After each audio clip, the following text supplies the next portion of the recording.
I'm sharing 4 things nobody tells you about homesteading. If you're new to my channel, normally I talk about psychedelics, but I have also been living a homesteading life for 6 years now. And so part of my journey was 6 years ago, my husband and I rented some farmland where we bought chickens, we bought lambs, and we brought them all on to the land to test it out and see if we wanted to dive further into the whole homesteading thing. And within our first 2 years at that rental property, we knew that we wanted to do it long term. There's something about being self-sufficient. I recognize also that the system is set up to fail, and so I want to be as prepared as possible should that ever happen in our lifetime. So 3 years ago in 2019, we bought this land. We bought 9 acres. It was raw land when we purchased it, and we've developed it quite a lot.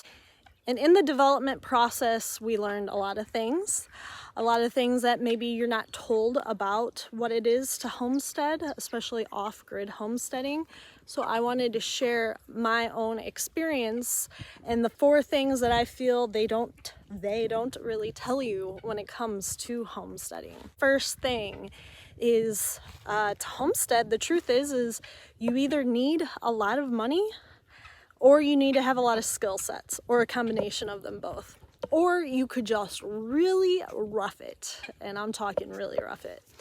But the truth be told, for every time that something happened on the property, whether it be a plumbing issue, an electrical issue, something with the solar, if we ended up bringing somebody out every single time to fix those things, it would cost us a fortune. Not a small fortune, but a fortune.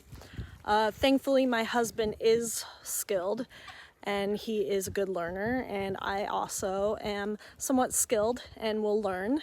And so that goes a long way. So having money kind of really helps. Just to purchase the land or rent the land itself, but then also to maintain everything. And animals aren't cheap. Animals, and especially feed these days, feed is more expensive, and feed that's organic is extremely expensive. So these are things to take into consideration as well, permitting. If you're gonna do solar, how much is your solar gonna cost? How much are the renovations going to cost if you buy a place that needs to be fixed up, or if you're starting completely from scratch? And we're talking about everything from what it might cost to drill and permit a well to bringing in gravel. We brought gravel in after we did some land work, and I mean, gravel alone was about $700 for how much we brought in, which you never really consider those costs when you are planning to do the homesteading thing. The second thing about homesteading that people don't really mention, but I mean, it kind of goes with the territory, is your lifestyle changes. So before we started doing the homesteading, before we even were renting the last homestead we were at, we traveled. So when we first met, we spent about 2 years backpacking and traveling on the cheap, and I loved it. I absolutely love to travel. I love to spend time with friends, but the truth is once you get tied down with a homestead, things change. It is so difficult sometimes to get away. And the main thing about that is okay, so if you want to get away, but then you have animals or you have solar, you have a garden to tend to, you need somebody to watch these things. So finding good help has proven to be quite difficult for us.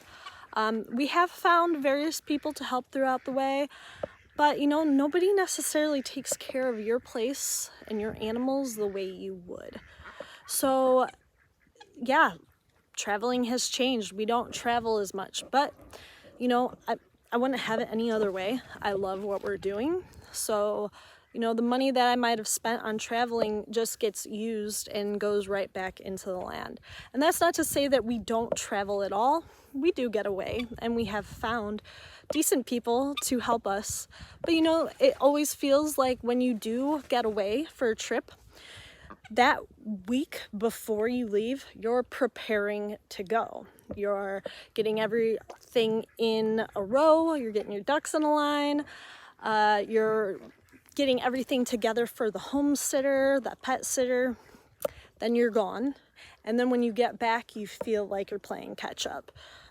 Mainly because maybe the person didn't necessarily do everything that you were hoping they would do. Or, you know, when you take a couple weeks off from your homestead, that can set you back time-wise. Because, I mean, time is valuable on a homestead. You can get a lot done. The third thing about a homestead is you are going to fail a lot. But I call it failing forward. I don't care how prepared you are. I don't care how much you read books, you're in forums, you've watched YouTube channels, you're gonna mess up. Certainly, I've messed up. We've messed up quite a few times in a lot of different ways, and inexpensive ways as well. So it just kind of is part of the course. Homesteading is kind of, I mean, people have been homesteading for ages, right? But it seems like it's making a comeback because more people are recognizing that the system is kind of set up to fail. So we're trying to be as prepared as possible. But, you know, a lot of ways in which homesteading thrived in the past are being relearned, or we're having to figure it out on our own. So don't just do this and expect to not fail, expect to not have things go wrong, especially when you don't need them to go wrong, whether, you know, you can't financially manage another setback, or, you know, you've already lost 5 animals and you can't handle losing another 2.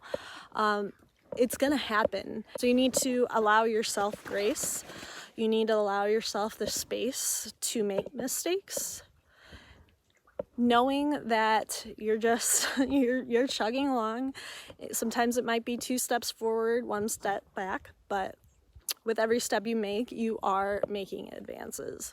Finally, the 4th thing they don't tell you about homesteading, which I kind of just previously mentioned, is you are going to lose a lot. You are going to see the circle of life front and center.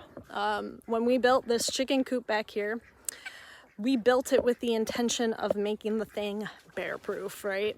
Because we have bears in this area, so we thought, okay, we're gonna put the heaviest, most sturdiest pieces of wood on this coop. We're going to do everything necessary to make sure no bear can get in it.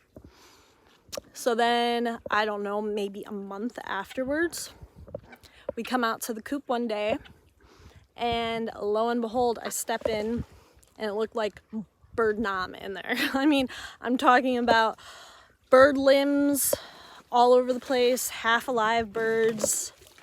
We had a bear break in the very back. It got through a 10-inch space where there was just chicken wire at the very top. It must have been a juvenile bear. But it broke in, and it just essentially just went on a murdering spree.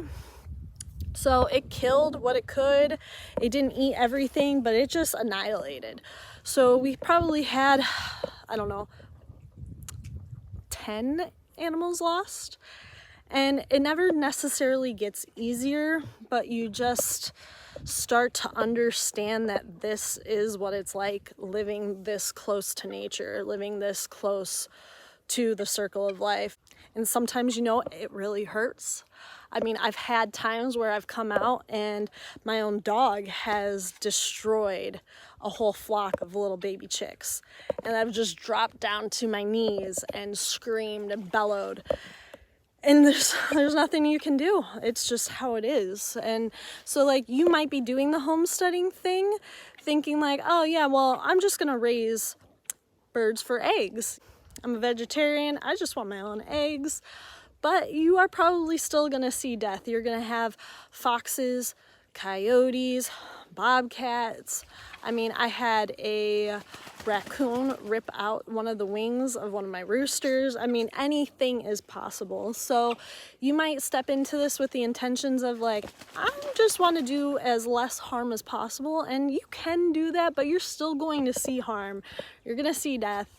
And sometimes it might be at your own hands, other times it's because of your own dog. And you know, you might also just be growing a garden, but you are going to experience death in the garden as well, whether it be losing an entire crop of squash to cucumber beetles or whatever, and then you're gonna have to probably go on a murdering spree yourself. So that's a summary for me of the 4 things people aren't really speaking about when it comes to the reality of homesteading. If you found this video helpful and you would like to see more videos about homesteading, please go ahead, comment below. Please subscribe to my channel. If you feel inclined to support me on Patreon, go ahead and do so. Link is in the description below. Follow me on Instagram, subscribe to my channel. If you're interested in psychedelics, watch the rest of my videos, or check out my book, Safe Travels, which is a short guide you can read in a day that tells you how to safely journey with psilocybin. So thank you so much for watching. Have a great day. Peace.